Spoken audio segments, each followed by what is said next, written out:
I know my boy Plug said he ain't messing with Officer Tatum anymore.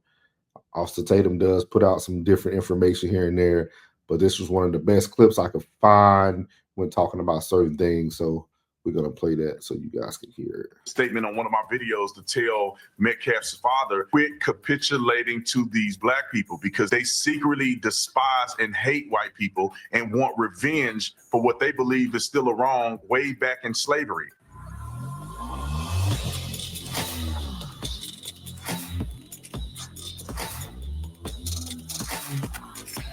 Stunning developments in a tragic story out of Texas that grabbed attention across America. I'm talking about the fatal stabbing of 17-year-old Austin Metcalf at a Frisco, Texas track meet, allegedly at the hands of 17-year-old Carmelo Anthony. Now, since the incident on April 2nd, details and events surrounding this story have been unbelievable. Here's the latest. Jeff Metcalf, Austin's father, was targeted by a swatting call last night. Frisco police say officers responded to a gunshot call at Metcalf's home. No one was home at the time, but Jeff arrived 5 minutes later.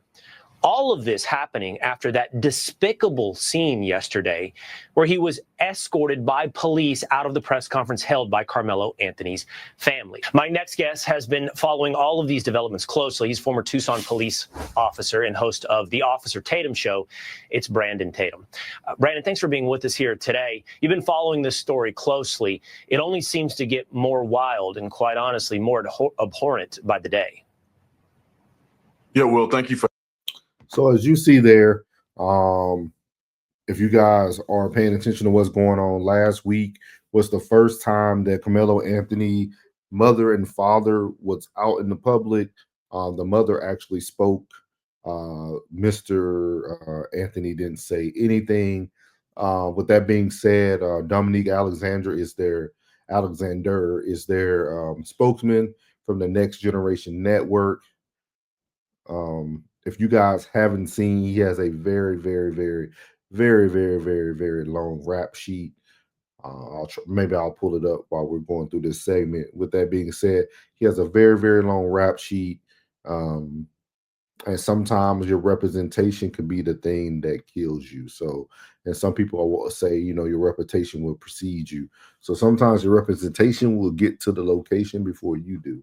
And I think that's what has happened here with Dominique Alexander, and then with the Carmelo Anthony family. This is my opinion. This is my take on what should have happened when Jeff Metcalf, the father of Austin Metcalf, when he arrived to that Next Generation public announcement or speech that they were doing for the first time, when he was there, I could understand them removing him from the area just because some people might think from more of a safety standpoint. With that being said, I think before they removed him, if I was the Carmelo Anthony family, I would have embraced Mr. Metcalf and seen what type of Christian he was, because that's what he's displaying himself as. Like we said, we all don't know who's who right now. There's still a lot coming out with this case. There's still a lot of evidence, I'm sure, that hasn't been dropped yet. But if I was the family, I would have went up to him, paid my respects for the loss of his son, and hope to have some type of back and forth dialogue in the future where we can sit down and kind of talk about things, because Mr. Metcalf did say he forgave Carmelo Anthony for what he's done. So I feel like you should give him that opportunity, that grace, and the same grace he has given you.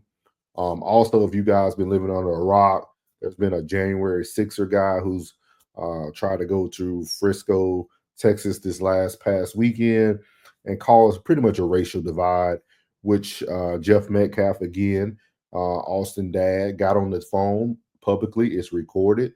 And he talks about that he did not want this to happen. He doesn't want race to be the issue here. And like he said, that gentleman was the part of the problem. So we're going to play a little bit more and just going to continue to get our opinions on this. For having me on. And it is very despicable what we've seen so far. And it just speaks to the underlying underbelly of racism that still exists in this country, perpetuated by Black people, in my personal opinion. I made a statement on one of my videos to tell Metcalf's father, quit capitulating to these black people because they do not want to be your friend. A lot of them who are associated with this incident that's giving money in the GoFundMe, who's representing the family, they secretly despise and hate white people and want revenge for what they believe is still a wrong. I do not agree with what Officer Tatum is saying right here. We're playing the video. Again, I thought it was a good video overall, just kind of giving the background. But I don't believe that. I don't believe everyone is capitulating. I don't feel like everyone is feeling that way. I just feel like there are certain groups of people who support certain sides. And the reason why I'm doing this and giving those people some grace is because, you know, it was the same thing I was asking for when I came out and let people know I was conservative, that I was supporting President Trump. It's the same grace that I will give to people that I will want people to give to me. So I don't feel like it's people just capitulating. I feel like it's a bunch of people with emotions running and everybody's supporting the side that they feel is right. And that's what's happening right now. Way back in slavery. So it is turning south as the capitulation continues. But another thing that I find is going to be very problematic is that you have people that are pushing disinformation that makes it appear that this is a self-defense claim. And I do not think that this kid has a chance at self-defense, which is going to be horrible for him at the end of the day. That does seem to be what the claim will be made when it gets to the court. But in the public opinion or in the public sphere, Brandon, you're right. We're already seeing comparisons made. In fact, Dominique Alexander did it yesterday at that press conference. He made comparisons to, for example, Kyle Rittenhouse. Yeah, that has to be the most asinine thing that you can even try to express. Kyle Rittenhouse was attacked. He was chased down, cornered. A guy tried to take his weapon. He shot him. Another person tried to use a deadly weapon against him, which was a skateboard at the time. He ended up shooting him, and another person pulled a gun on him. And what else could he have done but protect himself lawfully in a place that he belonged? This is a very different situation. You have a young man who brought a knife to a track meet, which is already illegal, bringing a knife on the premise of a sporting event. And as I mentioned in my previous video, and I also did like a little 8-minute monologue, is that I feel like us as a black culture are starting to use comparison as our currency, and that's not going to get us far. We're never going to be on the equal playing scale. We know this. I don't understand why it's hard for people to accept it. I think acceptance is the first steps to moving forward. That's in anything in life. That's just like going to AA and you're an alcoholic. The first step you have to do is accept. You have to accept that you're an alcoholic.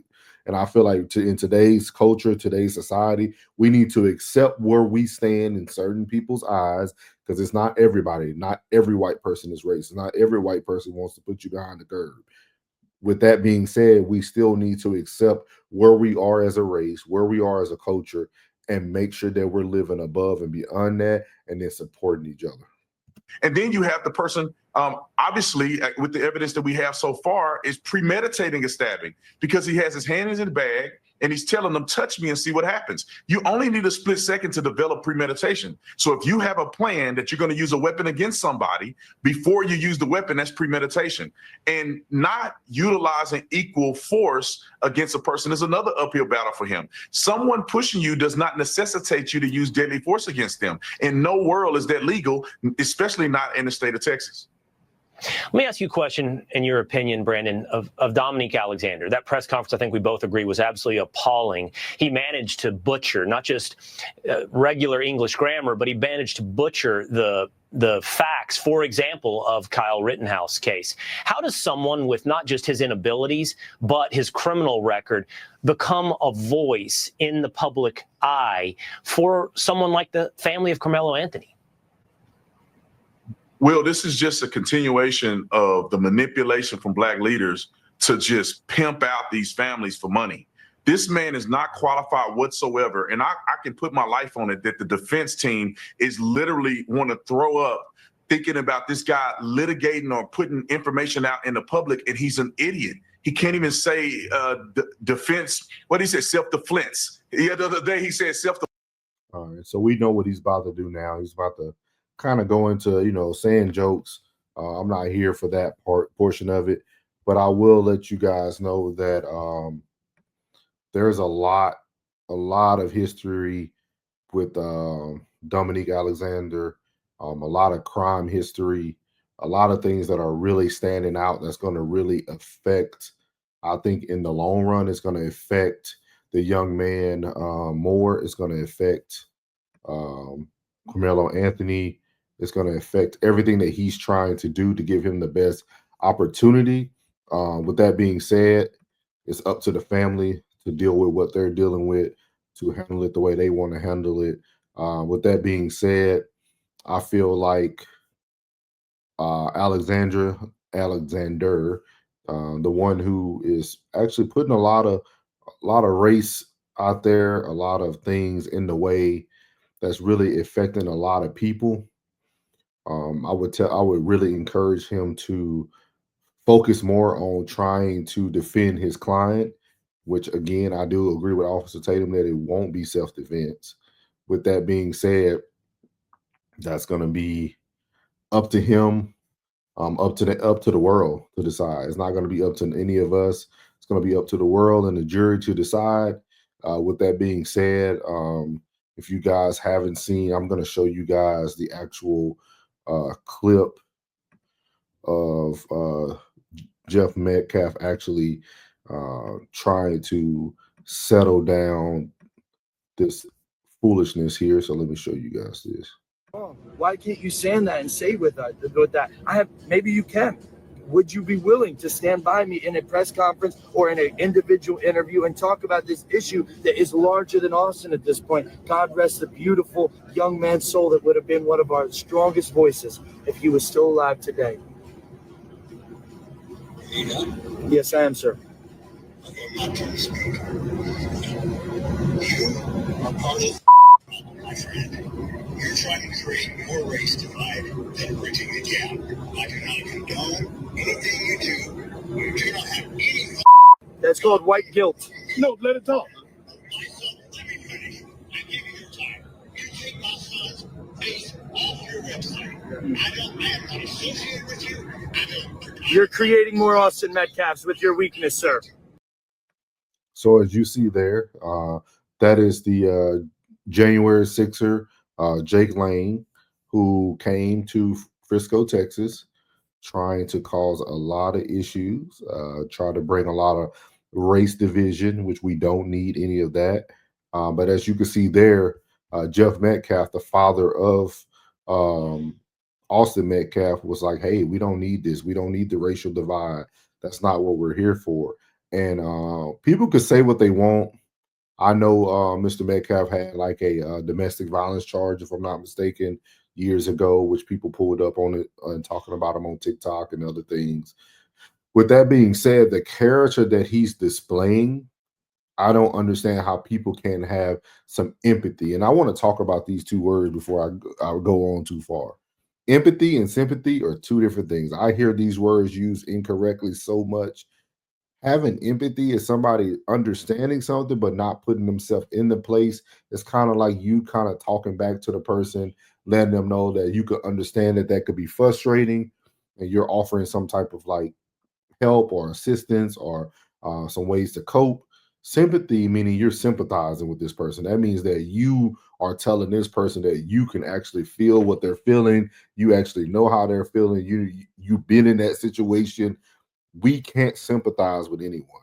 We only can empathize. And that's one of the biggest things I learned working in the mental health field is that you never have sympathy for people. You have empathy.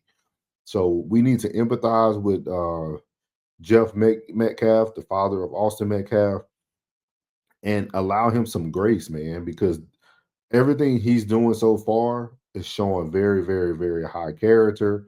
I don't see how someone could look at that in any other way. With that being said, like I told people, everybody know how I feel. I feel Carmelo is guilty.